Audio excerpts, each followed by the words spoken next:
A gente vai falar das corujas, disparado o melhor exemplo de neuroetologia de vertebrados. A melhor descrição do comportamento, a melhor descrição da base neural desse comportamento. Coisa linda da neuroetologia mesmo. Então, vale a pena fazer um estudo um pouquinho mais aprofundado. E, aliás, eu trabalhei com as corujas no pós-doc, né? E trabalho com localização de som, com humanos agora, mas é um tema que eu sou bem familiar. Bom, enfim, bonitinha, né, o bichinho. Essa é uma corujinha quito-alba, né, essa coruja da igreja, suindara, barnal, né, coruja do celeiro, né, faz o ninho dela num cantinho silencioso, no local alto, né, esse é o jeito dela nidificar. Aqui ela tá numa condição super favorável, né, no verão, né, então com luz, e tá fácil para ela viver. Né, e daí aparece toda bonitinha, até abrir a boca. Não é um bicho tão bonitinho assim, né. Esse é o chamado diabólico desse bicho, tá? Quem fica achando que coruja faz né? Tem umas corujas, tem chamadas do quanto é tipo de coruja, né? Tem vários tipos, mas essa espécie, a suindara, a barnal, a coruja da igreja, ela tem esse ruído diabólico. Né? E não é tão bonitinha assim, né? Você vê que é só uma questão das penas bem colocadas ali, né? Você tira as penas, uma parte das penas aqui do rosto, você vê que tem umas assimetrias, o rosto é tudo torto, né? Tem as peles jogadas para fora, né? E a pena realmente é uma coisa muito importante para esse animal. Olha só como o tamanho dele, né? Pura pena. Você tira a pena, vira um pintinho feio. Aqui tá o esqueleto dela, né? E tem que ser essa pena desse tipo aqui, porque você pega essa penugem de filhote, também torna o bicho horrendo, né? Mas a beleza não tá só no jeitão dela, tá no jeito que esse bicho caça. Então, eu tinha falado que no verão tava tudo bem, tá tudo fácil, já tem uma sobrevivência grande no verão, mas no inverno a coisa pega fogo e de fato, a maior parte das corujinhas morre. No ambiente natural, 10% das corujinhas sobrevivem após 2 anos. Só que elas conseguiram se dar muito bem no ambiente e conseguem sobreviver. Morre por falta de comida mesmo. E aqui está mostrando uma coruja buscando um ratinho andando por dentro das galerias, dentro do gelo. O bicho é completamente invisível e pelo som que o bicho faz na caminhada, ela consegue encontrar. Né? Então, só percebendo o ruído que o bicho faz ao caminhar. Então, o som é uma coisa muito importante para a caçada desse bicho. Ela também é muito visual, também consegue fazer caçada com visão, mas é famosa pela audição também. Tá? Esse não é um ataque padrão, né? O ataque padrão não é voando e encontrando a presa. O que essa coruja faz, geralmente, é ficar sentada num toco, numa árvore, em alguma coisa, e assim que ela escuta alguma coisa, ou vê algum ratinho, ou vê alguma coisa se mexendo, ou escuta algum ruído de interesse, o que essa coruja faz é encarar. O primeiro passo, ela encara, né? Então, ela olha bem fixamente, bem de frente, assim. E depois de um tempinho encarando, ela voa e pega, né? Esse é o comportamento recorrente, né? Então, a gente vai prestar muita atenção nessa parte do comportamento. De apresentar um som, e ver para onde ela encara. Né? Essa parte de orientação. Tinha essa suspeita de que a coruja conseguia caçar apenas com som, mas isso foi demonstrado só nos 60, pelo Roger Payne. Né? Ele fez doutorado com essas corujas. E ele colocava numa sala completamente escura uma bolinha de papel que ele arrastava com uma linha. E não tinha nenhuma fonte de luz, não tinha nenhuma fonte de cheiro, não tinha nada além do ruído do papel. Né? E as corujas se orientavam e conseguiam atacar esse papel. Né? E depois ele fez com ratos mesmo, né? Ratinhos caminhando na sala totalmente escura. E as corujas acertavam 75% das vezes, né? E os erros eram sempre mínimos. Quando errava mínimo. Né? E daí ele mostrou isso num congresso de etologia. Sentado na plateia estava o Marco Nishi, né? Masakazu Konishi. Marco Nishi, todo mundo chama ele de Marco Nishi. E ele falou, poxa, quero trabalhar com esse bicho. Achei interessante esse comportamento. Ele é neurocientista, né? Ainda num congresso de etologia. Falou, poxa, esse bicho aí deve ter uma base neural bem interessante. E uns anos depois, o Marco Nishi conseguiu 3 corujas, né? E ele colocou essas corujas numa sala da universidade e elas começaram a se reproduzir, né? Se reproduzem muito fácil. Ele falou, dá para fazer o trabalho já. Né? Daí ele juntou com outro colega da universidade que trabalhava com visão, tinham acabado de encontrar aqueles campos receptivos visuais no gato, né? E as orientações, né? O trabalho do Thorsten Wiesel, clássico aí, né? E ele falou, poxa, vamos procurar isso na coruja. Encontraram, né? Numa estrutura aqui da coruja, os campos receptivos, né? Acharam essa topografia retinotópica, né? Que é observável em vários animais, encontraram nas aves aí. E depois de fazer esse trabalho, o Marco Nish falou, poxa, eu quero achar um mapa auditivo agora. Beleza, tem um mapa visual, isso aí já está descrito, mas eu quero ver, esse bicho aqui é o bicho certo para procurar um mapa auditivo. Esse bicho aqui tem que ter alguma coisa muito especial para processar espaço a partir de pistas auditivas. E começou a procurar, né? Procurou em vários locais, não encontrou, e até que recebeu um pós-doc lá, o Eric Knudsen. Ele estava trabalhando com o Ted Bullock, né? Ted Bullock é aquele que trabalhou com todo quanto é bicho, falou dele na aula passada, trabalhou com as cobras, né? E o Eric Knudsen, ele trabalhava com bagres, vendo eletrorecepção e fazendo registro no mesencéfalo. E daí ele chegou lá e falou, vamos registrar no mesencéfalo das corujas. E ele encontrou, né? Os dois aí, então, finalmente encontraram um mapa auditivo na coruja. Então, num pedacinho do mesencéfalo, neurônios vizinhos respondem para regiões vizinhas do espaço. Isso sempre considerando pistas auditivas, né? Então, um som vindo daqui ativaria um neurônio dessa região. Um som vindo daqui ativaria um neurônio dessa região, né? Então, viram que tinha uma associação entre regiões vizinhas no espaço e regiões vizinhas naquela estrutura neural. Uau, que legal, né? Então, temos um mapa auditivo, né? Então, partiu do comportamento, de uma observação de um comportamento refinado, depois encontraram um mapa, ele falou, pô, vamos fazer um estudo sistemático disso agora em tudo quanto é coisa, né? Daí foi estudar mais comportamento, foi caracterizar as pistas auditivas, enfim, várias coisas, né? Só um detalhe aqui, né? Esse mapa tá errado, né? Esse desenho aqui tá errado, porque olha o tamanho do cérebro, olha o tamanho da cabeça da coruja, né? A gente falou que era tudo pena, né? Então, o cérebro é bem menor, né? E talvez menor que isso aqui, né? Ainda desenhei grande. E aqui tá o teto óptico, né? Essa aqui é a estruturinha onde ele encontraram o mapa. Só que, na verdade, o teto óptico já é uma consequência desse mapa, né? É uma outra estrutura que chama colículo inferior, né? Colículo inferior externo, particularmente. Então, o colículo é uma bolinha, né? É uma estrutura que é uma bolinha, e a parte externa, ou seja, o córtex, a parte mais externa dessa estrutura, que é o primeiro local onde surge esse mapa, né? E aí chama isso de ICX. ICX, colículo inferior externo. E aqui está mostrado o colículo inferior no humano, né? E para aqui tá, e logo em cima o colículo superior, que é o teto óptico, né? Então você vê que é uma estrutura colada uma na outra, colículo inferior, colículo superior. Colículo superior que tem a ver classicamente com visão, e a gente vai ver agora que é uma estrutura multimodal.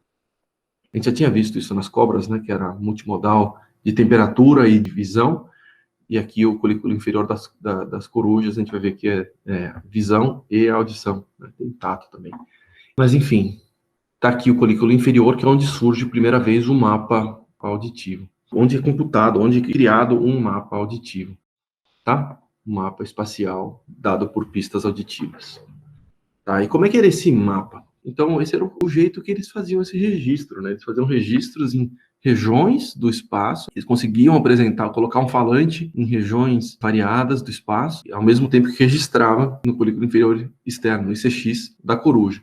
E aí eles notaram, então, que existiam linhas de elevação, ou seja, uma linha que é toda no mesmo azimute, o mesmo azimute em várias elevações, estava representado ali, né?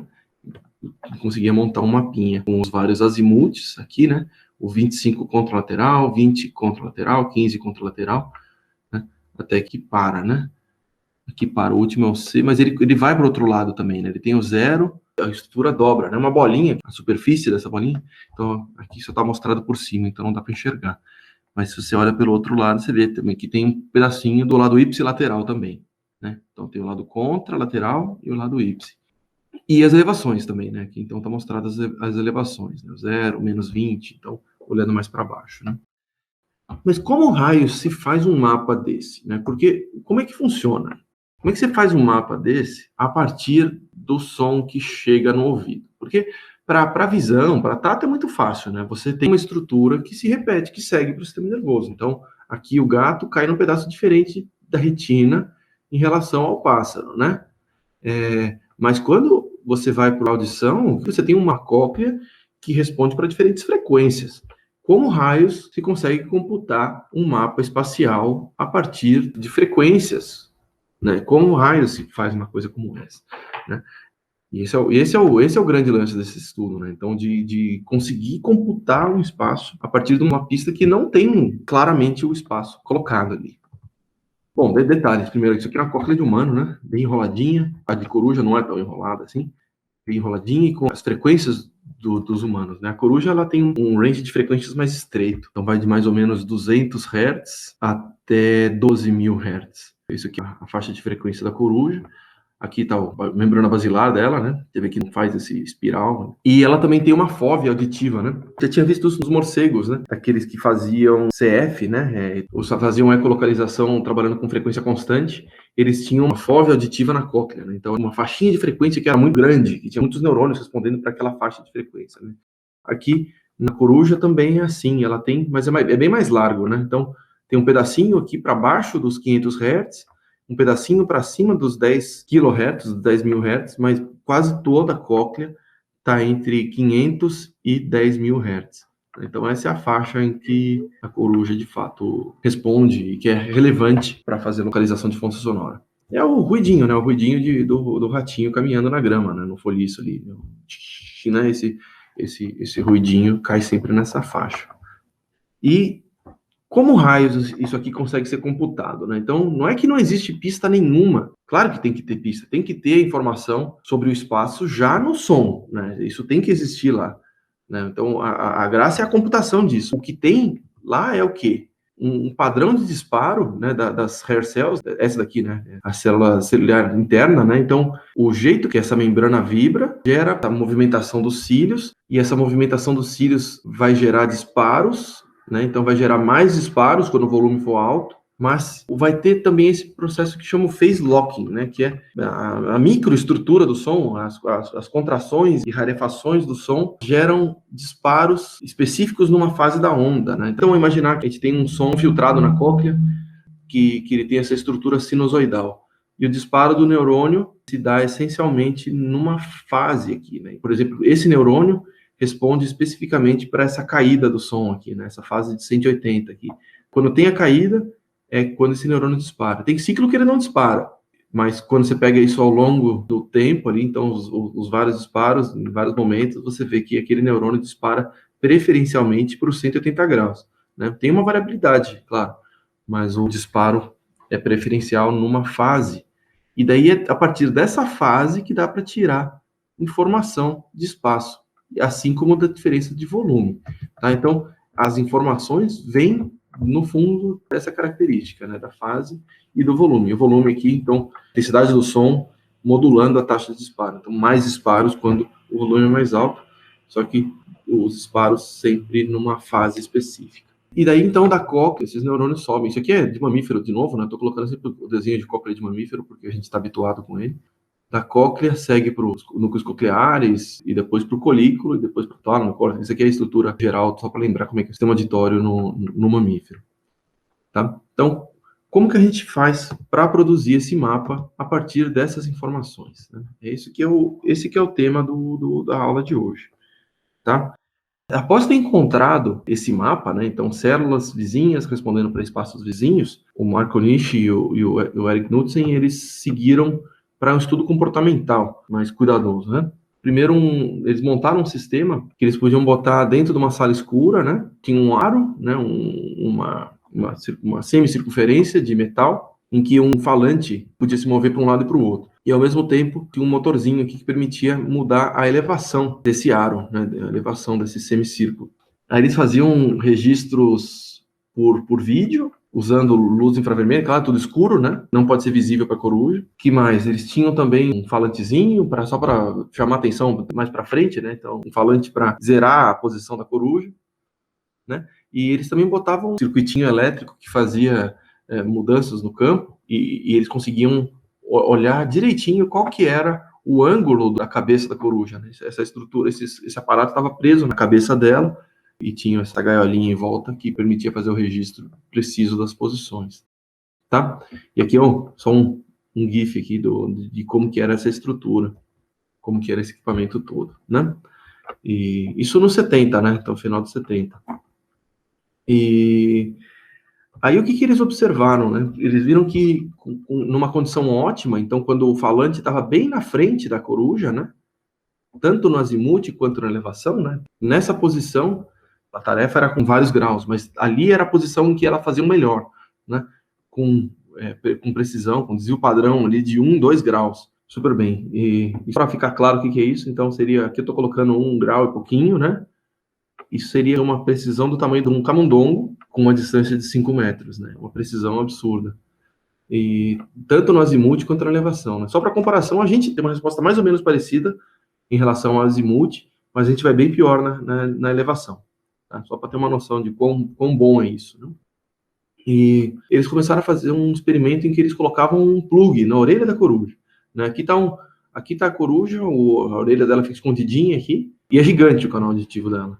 Então dá para botar fone de ouvido, dá para botar tampão, é imenso, é do tamanho do humano, né? Isso com um bichinho de 500 gramas, né? Enfim, daí tá aqui o que eles encontraram, né? Então aqui é um gráfico da elevação e azimuth de um alvo que era colocado na frente, né? Eles colocavam um plug frouxo ou mais apertado, né? Então, se está tampado à esquerda, ele respondia um pouquinho mais para a direita. E se tivesse apertado, ele respondia ainda mais para a direita. Mas o louco aqui, o que é? É que mudava muito a elevação, né?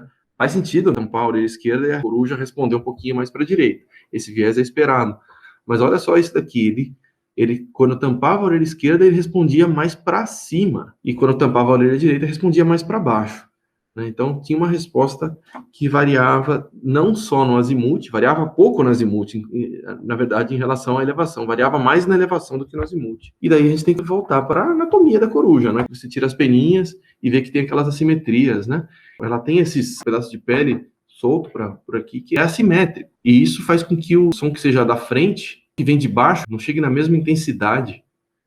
Um som que vem de baixo, ele não vai chegar na mesma intensidade na orelha esquerda e na orelha direita.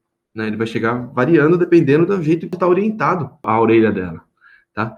Isso aí acontece na Barnal, né, na coruja da igreja, com essa pele, né, diferente. Mas para outras corujas, você tem uma mudança até cranial, né? Isso é uma coisa que surgiu várias vezes nas corujas, nessa simetria. E o lance é que essas orelhas, então, estão direcionadas para posições diferentes na elevação. Né? Então, a orelha esquerda, ela pega como mais altos sons vindo de baixo. E a da orelha direita direcionada para cima e pega melhor sons vindo de cima. Então, um som vindo de cima, ele vai ficar mais alto na direita do que na esquerda. Né? Você vai criar uma diferença de volume entre as orelhas, um ILD, né? Uma interaural level difference, uma diferença de volume entre as orelhas. Né? Então, a gente vai usar esse termo aqui, ILD, né? Para falar de level, para falar de volume. Né? Então, aqui uma diferença de volume resulta numa orientação para cima e para baixo. Né? Agora faz sentido isso aqui, né? Certo? Você tampou a orelha esquerda, ele vai achar que veio mais de cima, né? Porque relativamente está mais alta na direita agora, viu? Né? E a mesma coisa acontece para a direita. Se você tampar a orelha direita, ele vai parecer que o som veio mais de baixo, tá? Bacaninha, né? A outra coisa é o quê? O ITD, que é a diferença de tempo, né? Diferença de tempo entre as orelhas. Então, se o som estiver vindo um pouquinho da direita, né? Então, o som foi emitido aqui, ele vai se propagar ao mesmo tempo nessas duas vias, né? Direcionada para a orelha direita e para a orelha esquerda. E ele vai chegar um pouquinho antes na orelha direita, tá? Microsegundos, é pouquíssimo, né? A coruja pode ter diferença de até 300 microsegundos, que seria o mais extremo, né? Então, um som, ao invés de vir daqui da frente, ele estaria, se ele viesse daqui da direita completa, ele chegaria muito mais rápido aqui na direita do que na esquerda. E esse muito mais rápido é 300 microsegundos, tá? Então, tem esse ITD, essa Interaural Time Difference, né? Diferença de tempo entre as orelhas. Tá? Então, são essas duas pistas sonoras que a coruja usa para localizar som. Tá? Surge primeiro a loucura, né? Como raios que uma diferença de 300 microsegundos consegue ser codificada, processada por um sistema nervoso, né? Um tempo de um potencial de ação é 1 milissegundo, né? Ou seja, mais do que 3 vezes o tempo máximo, né? 1 milissegundo aqui é 300 microsegundos, né? Ou seja, tem que ter alguma arquiteturinha bem interessante para conseguir pegar essas microdiferenças, né? Tá. O que eles fizeram mais? Eles fizeram um registro, eles colocaram na orelha da coruja, colocaram um microfone, né? Um microfoninho pequenininho, colocaram um em cada, né? Um microfoninho em cada lado. E daí gravava o som no canal auricular. eles comparavam o volume da direita com o da esquerda, né? Então uma diferença de volume em dB, né, em decibéis, eles viram que tinha uma associação muito grande da diferença de volume com a elevação, né? Aqui é a elevação zero, né? Essa linha aqui é a elevação zero. Já uma elevação negativa estava associada a um dB4 aqui, um dB8. Então existia uma associação entre a elevação e o volume, né? Então, isso aqui é consequência pura da anatomia do bicho, né? Então, aqui é só quantificado qual que é o valor de decibéis de diferença entre a orelha direita e esquerda, dependendo da elevação do som, né? E eles fizeram a mesma coisa olhando o ITD, e eles viram que o ITD tinha mais a ver com os azimutes. Então, o azimute central, né, nessa linha na frente, tem um ITD próximo de zero, né? Mas se vai chegando mais na direita ou mais na esquerda, as diferenças de ITD ficam maiores, né? Falei 300, mas não chega nem a 200, né? Microsegundos, tá? Essa é a característica. Então, que o ILD é uma pista principalmente de elevação, enquanto o ITD é uma pista essencialmente de azimuth, de esquerda e direita. Daí, além disso, além de botar um microfone lá, o que eles fizeram foi botar um fone de ouvido, né? Botaram um fone de ouvido na coruja e botaram naquele sisteminha, né, com registro de ângulo e tal. E viram o quê? Que apresentando sons por fone de ouvido na coruja, ela orientava a cabeça de forma diferente na elevação. Colocava em LD, elas tendiam a ter uma resposta no plano vertical, né, para cima e para baixo, elevação. Já quando colocava uma variação no fone de ouvido no ITD, elas tendiam a virar a cabeça no plano horizontal, né? E aqui é o dado do plano horizontal, né? Então, os diferentes ITDs associados aos diferentes azimutes, né? Então, se for um ITD maior, ela vai fazer uma virada de cabeça maior, né? É isso que eles encontraram. Tá? E é claro, se variasse tanto num quanto no outro, ele fazia uma virada na cabeça nos dois planos. Então, mexendo no ITD e no ILD independentemente, né? E fone de ouvido dá para fazer isso, né? Você consegue escolher qualquer combinação de ITD e ILD. Você apresenta um volume diferente para cada orelha. Você escolhe o momento que o som vai chegar na orelha, né? Você consegue manipular muito bem isso, tá? E daí começaram a fazer registro com isso também. Aqui é uma coruja anestesiada, né, com o sistema de fone de ouvido colocado nela, ao mesmo tempo que faz registro de atividade neuronal. É uma preparação bacana, porque a gente está olhando até o mesencéfalo, né? Toda essa estrutura baixa da cóclea até o mesencéfalo, ela é pouquíssimo influenciada pelo nível de anestesia, né? Se você vai para áreas mais para cima, né, áreas prosencefálicas, o comportamento da área varia muito dependendo do nível de anestésico. Mas nessas estruturas baixas, pelo menos, não varia quase nada. Perfeito para trabalhar com o sistema auditivo, então, né? Então, e daí, uma vez que já se sabe quais são as pistas, né, relevantes, o ITD e o LD, você consegue procurar como que os neurônios de diferentes estruturas respondem para essas pistas auditivas, né, apresentadas, então, pelo fone de ouvido. Tá? Botava um chiadinho, variando no volume, na esquerda e direita, variando no tempo de chegada, né? Na esquerda e na direita. Beleza. E aí, daí eles acharam um monte de estrutura, só que o mais difícil era trabalhar com neurônios do próprio ICX. Você coloca o eletrodo e chega num neurônio ICX.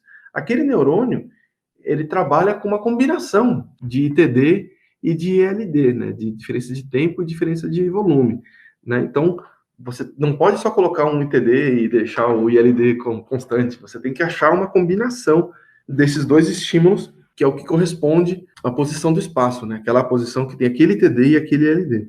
E se você não conseguir acertar os dois estímulos ótimos, você não consegue o disparo, né? E isso tem a ver com o jeito que essa computação é feita, do jeito que os potenciais pós-sinápticos são computados ali. Se você coloca o ITD próprio para aquela célula, mas não coloca o ILD próprio, né? Você coloca só o ITD que é ótimo, né? O ITD correspondente àquela região do espaço que o neurônio responde, né? Você não vai ter disparo, mas se você registrar com o registro intracelular, você vai ver que tem um potencial pós-sináptico excitatório ali, né? E a mesma coisa se você colocar um ILD, o ILD ótimo, mas não o ITD ótimo. Você também vai ter um potencial excitatório, mas nenhum deles vai gerar disparo, né? Mas quando você coloca os dois ao mesmo tempo, você tem uma multiplicação desses dois potenciais. Você tem um processo multiplicativo, né? E daí, então, quando é um e outro, né? Então, parece aquela lógica AND, né, de programação. E daí sim, você tem um potencial excitatório muito maior, e esse potencial excitatório gera spikes, né? Isso aqui ficou famoso pelo fato de ser uma computação de multiplicação, né? Muitas vezes se fala de somação, né? Somação temporal, somação espacial, isso aqui seria uma multiplicação, você consegue fazer operações diferentes. Esse trabalho foi feito pelo José Penha, ele foi meu orientador de pós-doc que eu fiz lá nos Estados Unidos. E eu falei desse pedaço que precisava dos teus dois, mas vamos olhar primeiro nesses casos, que você pode ter só uma pista ou só a outra, né? Aí, essa busca que foi feita com base nas pistas individualizadas, tá? E esse é o mapa, tá? Não assusta não, vamos lá.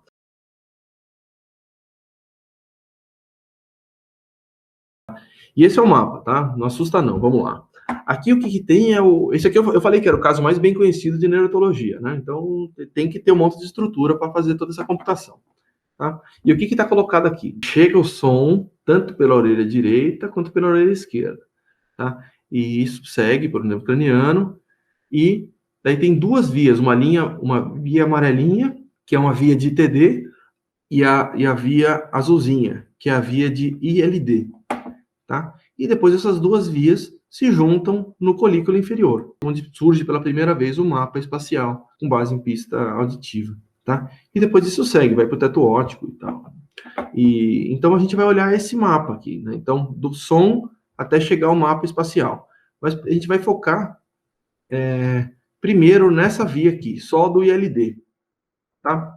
Então chegou o som aqui, ele cai nesse núcleo NA, núcleos angulares é o nome, NA, e depois ele segue para essa outra estrutura, LLDP, menisco lateral, dorsal, parte posterior, sei lá, esse nome complicado. Enfim, daí o circuito é esse, né? Então vamos, só olhando aqui a gente já consegue ter uma ideia de como que esse circuito funciona. Tem aqui o NA da esquerda e da direita, que eles se projetam para o LLDP da esquerda e da direita. Ele cruza, né? O da esquerda vai para a direita, o da direita vai para a esquerda. Tá? E os LLDPs, eles têm uma inibição mútua, tá? E depois o LLDP projeta para o colículo.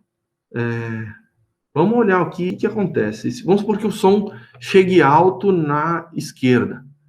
Tá? Ele chega alto na esquerda e baixo na direita. Vamos fazer que ele só chega na esquerda, por exemplo. Aqui ele está silencioso, a gente botou no fone de ouvido, por exemplo, e só botou o som na esquerda. Você vai ter spikes no NA, muitos spikes no NA, porque essa estrutura vai ser muito excitada, e essa estrutura vai excitar muito o LLDP da direita, certo? Que vai inibir muito esse daqui, certo? Isso aqui é uma inibição. Excitou muito aqui e inibiu bastante esse daqui, tá? Já do outro lado não vai ter quase som, não tem som. A gente apresentou no fone de ouvido, não tem som no lado direito. Ou seja, não vai excitar nada aqui e também não vai inibir nada esse daqui. Só que ao mesmo tempo vai receber um boom de inibição do outro lado, né? Ou seja, quando você tem um estímulo só na esquerda, esse conjunto de neurônios vai disparar um monte e esse aqui não vai disparar nada, né? E o oposto é válido também, né? Então, se o som vem muito da esquerda, o LLDP da direita dispara muito, né? Mas se você começa a colocar sons mais equilibrados dos dois lados, você tem um inibe o outro, diminui a taxa de disparo, e daí se você coloca o som só no lado da direita, você vai ter muito disparo da direita e vai ter uma inibição completa do LLDP da direita, né? Excita muito aqui, excita muito da esquerda, que inibe muito da direita, né? Então teria pouquíssimo taxa de disparo. Babinha esse, né? E a mesma coisa acontece para o outro lado, né? Então, isso aqui é o LLDP da direita, dispara muito quando o som vem da esquerda e pouquíssimo quando vem da direita. E o lado oposto, o LLDP da esquerda, dispara pouquíssimo quando o som vem da esquerda e muito quando o som vem da direita. E a gente pode complicar um pouquinho mais, né? Então, fazendo aquela mesma coisa, né? Então, que o NA, ele excitava o LLDP do outro lado. O NA excita o LLDP do outro lado. E o que existe nessa estrutura também, uma coisa que é interessante, é que existem diferentes graus de inibição. Na parte dorsal tem uma inibição maior, uma inibição mútua maior em relação à área ventral. E essa diferença das inibições consegue arrastar essa curva para um lado e para o outro. Então você muda o centro da curva. Dependendo do grau de inibição, você joga o centro da curva mais para lá e mais para cá. Com isso você consegue, com a população inteira do LLDP, ter faixa dinâmica de taxa de disparo para qualquer posição. Tá? Então, a lógica é aquela que a gente já tinha falado ali, só que só tem diferentes níveis de inibição e isso muda a posição dessa curva, né? Então, essa sigmoide se move da esquerda para a direita, dependendo do nível de inibição. Isso aqui é muito parecido com uma coisa que a gente já tinha visto, tá? A gente tinha passado rapidinho, por isso, na parte dos morcegos. Mas os morcegos, eles têm, naquela área que responde para o Doppler shift, né? Para o efeito Doppler, eles tinham uma parte que respondia para excitação e excitação, que era fácil para detectar que existia algum estímulo auditivo, mas eles tinham um outro lado que tem uma inibição e excitação. Ele é excitado de um lado e inibido do outro. Do mesmo jeito aqui, ele excita de um lado e ele é inibido pelo outro, né? Então, aqui seria a mesma lógica, né? E isso aqui permitia encontrar a direcionalidade do som, né? Então, você tem esses circuitos que têm excitação de um lado e inibição do outro, você consegue ter taxas de disparo que são informativas sobre a posição do som, tá? Só relembrando ali um pouquinho da parte dos morcegos. E estamos lá, conseguimos matar já uma parte grande aqui desse circuito. Toda essa parte em azul de LD já foi, né? Um som alto da esquerda vai gerar muito disparo no colículo inferior esquerdo. Ele mantém o mesmo lado, né? Inverteu e depois inverteu de novo. E agora vamos dar uma olhada para a parte de ITD, tá? A parte de ITD é mais enroscada, tá? E a parte de ITD começa com estudos de engenharia, estudos de guerra. Isso nos 20, né? Estavam montados os primeiros equipamentos que conseguiam detectar aviões, né? Então a ideia era colocar falantes gigantes direcionados para uma região do espaço e daí fazer comparação entre esquerda, direita, cima, baixo, comparando o tempo, né? Então eles conseguiam fazer uma correção do lag, né? Então do atraso, e com base na correção do atraso, conseguir dizer de onde vinha aquele som, qual era a elevação e qual era o azimuth desse avião, a posição desse avião. Tem jeito de fazer projetos de engenharia com isso. Olhando essas coisas, estudando neuro, o Jeffries, Lloyd Jeffries, engenheiro de acústica, né, ele falou, poxa, dá para implementar um circuito parecido com aquele dos equipamentos de engenharia num circuito. O que ele propôs nesse circuito? Aqui seria um som vindo da orelha esquerda, né? Então, um som da orelha esquerda, ele se projeta para uma estrutura na esquerda e também para uma estrutura na direita, tá? E a mesma coisa da orelha direita. O som da orelha direita, ele ativa um axônio aqui que segue tanto para uma estrutura esquerda quanto uma estrutura direita, tá? E vamos olhar só aqui o da esquerda primeiro. Tá? Então, ele chegou aqui, o som chegou aqui e o potencial de ação seguiu para os dois lados. Aí ele vai chegar com diferentes atrasos. Cada neurônio dessa estrutura recebe o input da orelha esquerda em diferentes momentos, né? Então, esse primeiro neurônio aqui, ele recebe antes do sétimo neurônio. E, assim, e todos os outros são os intermediários disso. Através dessas linhas de atraso, chegam em diferentes tempos nesses neurônios sequenciais aqui. E a mesma coisa acontece com o espelhado, né? Então, o espelhado, ao mesmo tempo que ele fez aqui, o neurônio da direita, ele fez a mesma coisa aqui, só que ele mandou uma outra projeção. E ele vai ativar esses neurônios na ordem inversa, né? Então, o primeiro neurônio a ser ativado vai ser aquele que foi o último a ser ativado pelo outro lado, né? Então, esse aqui ativa mais rápido, de forma coincidente com esse aqui que tem maior atraso. Aquele que chegou mais rapidinho aqui é o que vai ter maior atraso vindo do outro lado, tá? Então, com esses diferentes atrasos de cada neurônio, então essas linhas de atraso, e com essa detecção de coincidência, ele falou, poxa, esse neurônio aqui vai responder para uma posição mais à esquerda, e esse neurônio aqui vai responder para uma posição mais à direita. Um som mais à esquerda, ele vai ativar rápido esse daqui, só que o som que vem, só que ele chega atrasado acusticamente na direita. Ou seja, vai ter mais atraso neural para conseguir ativar esse neurônio, tá? Então, essas aqui são as duas coisas principais desse modelo, né?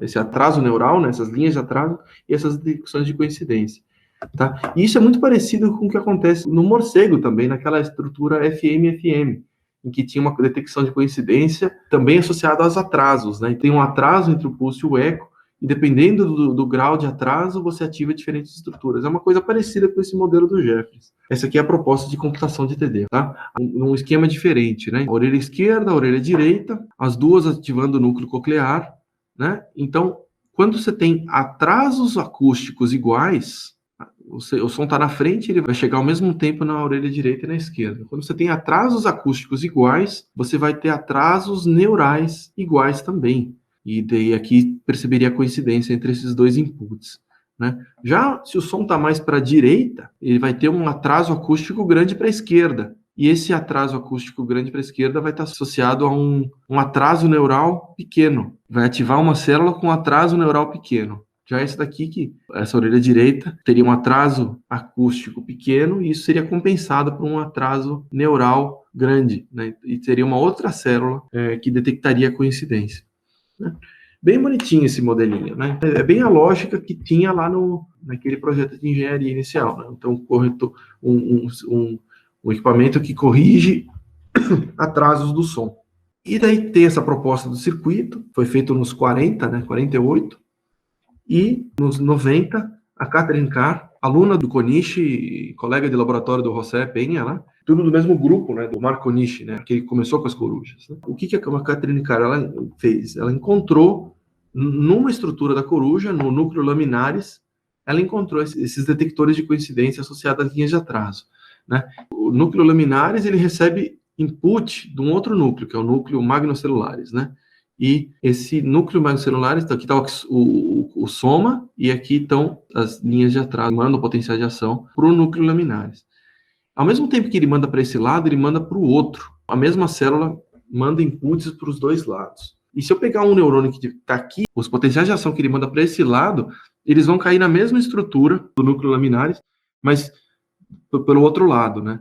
E aqui no núcleo laminares que existem neurônios que recebem esses inputs, tanto ipsilaterais quanto contralaterais, e quando tem uma ativação coincidente, tem um disparo, né? Então, aqui é só um esquema simplificado, né? Então, o núcleo magnocelular manda input para esse lado, e o outro núcleo magnocelulares manda input para aquele mesmo lado, só que por outro caminho, né? E daí, ali você teria umas células que recebem os inputs dos dois lados e detectam as coincidências, né?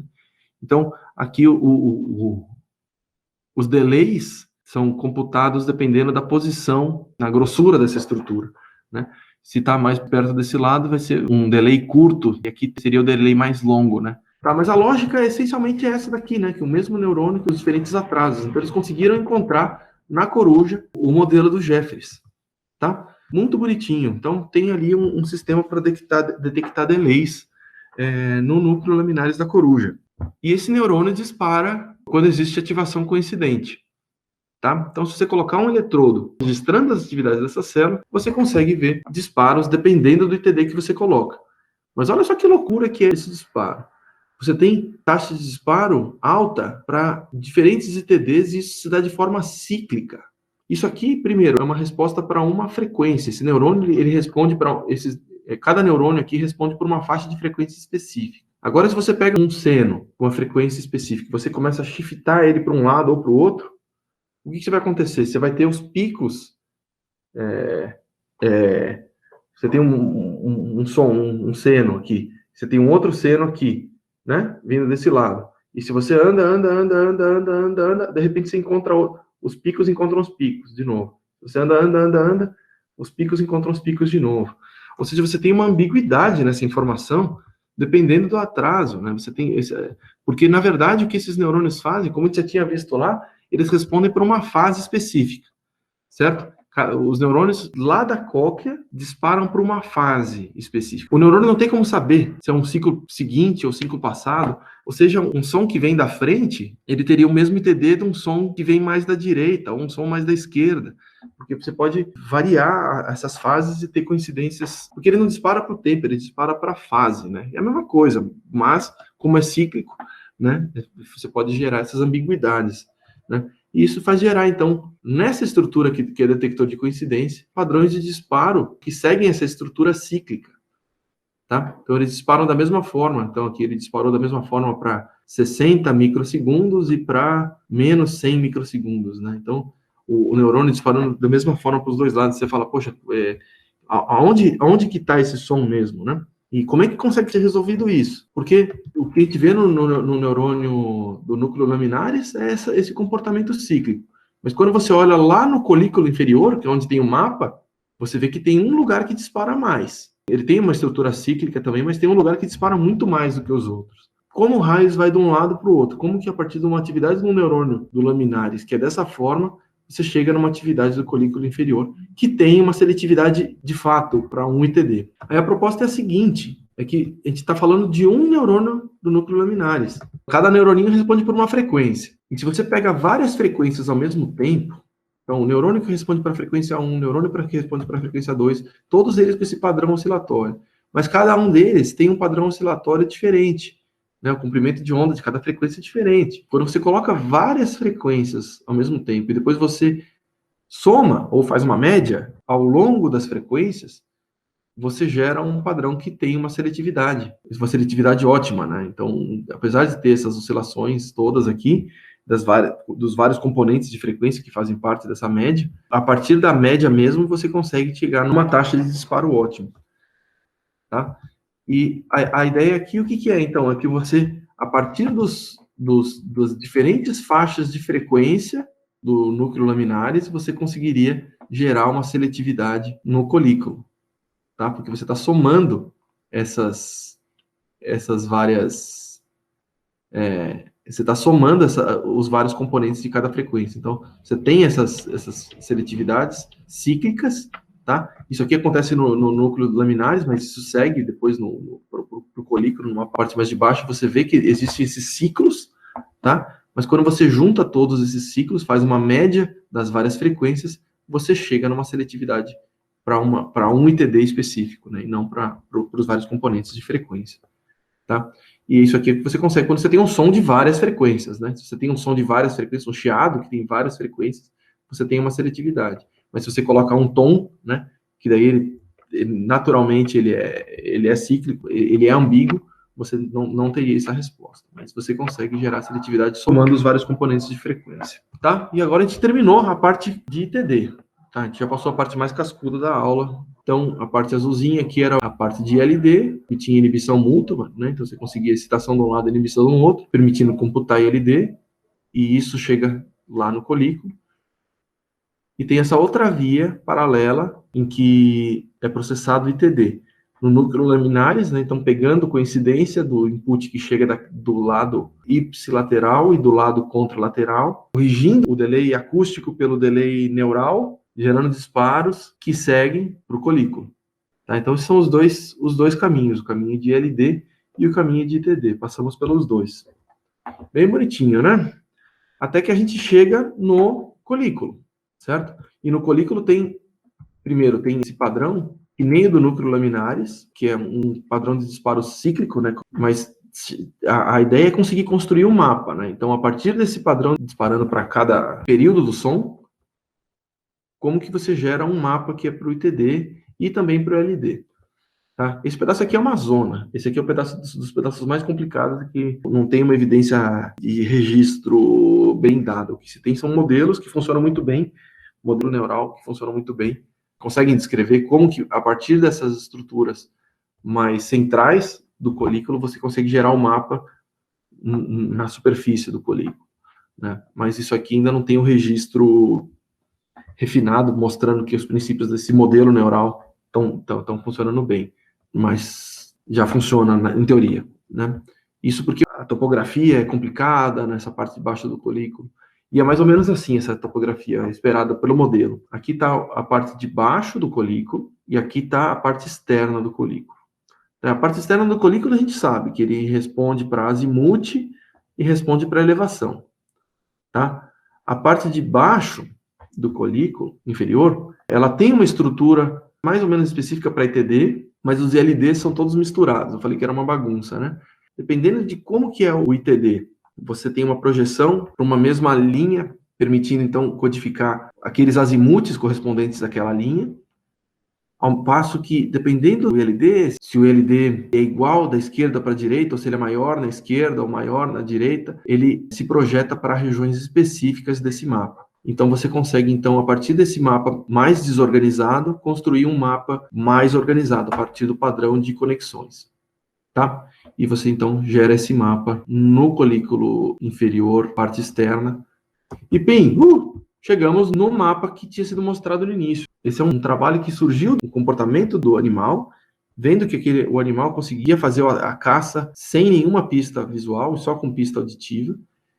Daí a tentativa de buscar um mapa, o primeiro passo foi encontrar um mapa, certo? E depois começaram a fazer estudos complementares guiados para entender quais são as pistas relevantes, como que cada componente do som é processado, então buscando as vias de TD, as vias de LD, conseguindo então montar todo esse circuito aqui de baixo. E chegamos aqui, então, a partir do som, chegamos no nosso mapa, tá? Passando pelas várias computações que acontecem nos diferentes níveis aqui. E agora vamos só jogar para uma parte que a gente já conhece, né? Então, a partir que a gente já tem um mapa computado no colículo inferior, vamos jogar para o colículo superior, vamos jogar para o teto óptico. E é isso que acontece aqui, essas setinhas verdes, né? Então, elas jogam esse mapa espacial para esse mapa multimodal, que é o teto óptico, que a gente já viu em várias outras aulas, né? A gente já viu esse mapa espacial na cobra, né? Então, tanto por informação visual, tanto por informação térmica. A gente já viu isso também lá no sapo, né? Então, que tudo visual, no caso deles, né?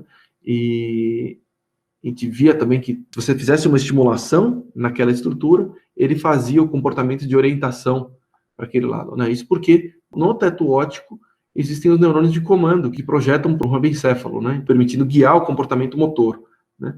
E aqui a gente vai ver a mesma coisa, né? Então, a gente conseguiu achar, a partir do colículo inferior, que ele se projeta para o teto óptico, tá? Aqui está projetado só o mapa do colículo inferior, mas esse mapa se projeta para o teto óptico e permite guiar o comportamento. A mesma lógica que a gente já tinha visto antes.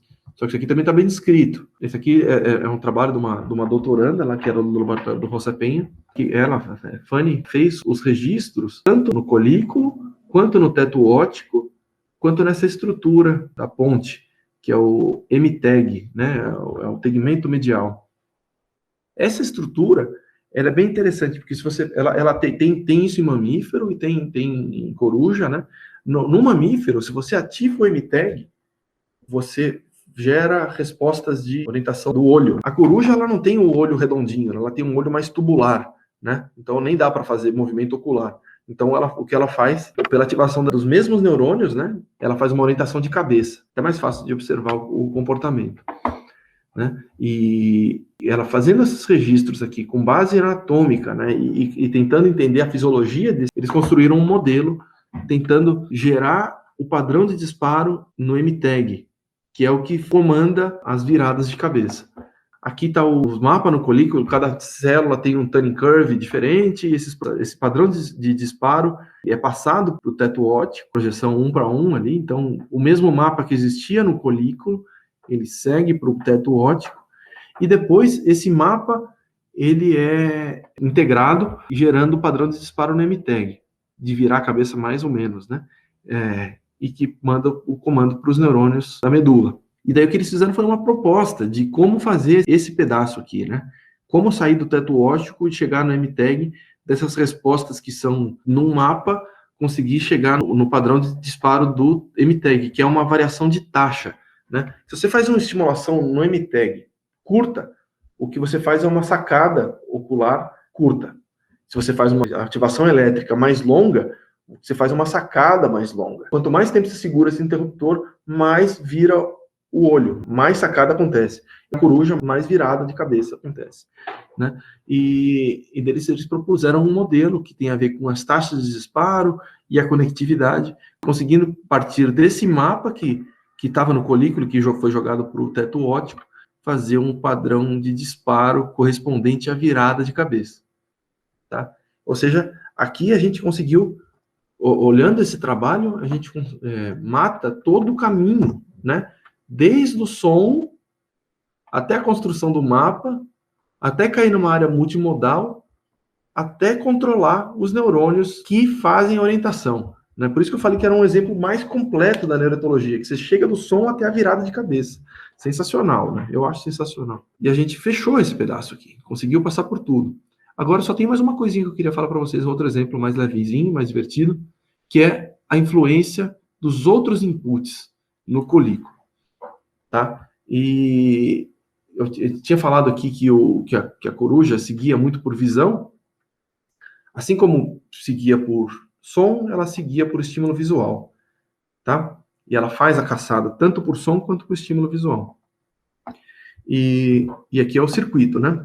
Em que existe uma correspondência entre os campos visuais e os campos auditivos. Tá? Então, o mapa auditivo que segue para o teto óptico, ele encaixa direitinho com o mapa que chega no sistema visual. Tá? Então, o mapa auditivo e visual, eles são sobrepostos. Tá? E aqui tem um pedaço que a gente viu, né? Então, de que na parte de baixo do colículo, os neurônios respondem para diferentes frequências, depois você integra as várias frequências e consegue chegar nos ITDs mesmo, né? Então, aqui tem atividade rítmica, e aqui tem uma atividade que responde especificamente para cada ITD, e desse mapa de cada ITD cai para uma região do teto óptico, que é correspondente ao espaço visual, tá? Então, o espaço auditivo e o espaço visual caem no mesmo lugar, a mesma célula que responde tanto para som quanto para luz, certo? Vindo daquele mesmo lugar, tá? O que o Eric Knudsen fez, né? Ele que mostrou o mapa, né? Lá no 70, ele mostrou o mapa junto com o Konishi e ele fez um experimento aqui com as corujas. O que ele fez foi colocar lentes na corujinha, aqui é uma corujinha bebê, né? Aquela ferrinha lá com a penugem, né?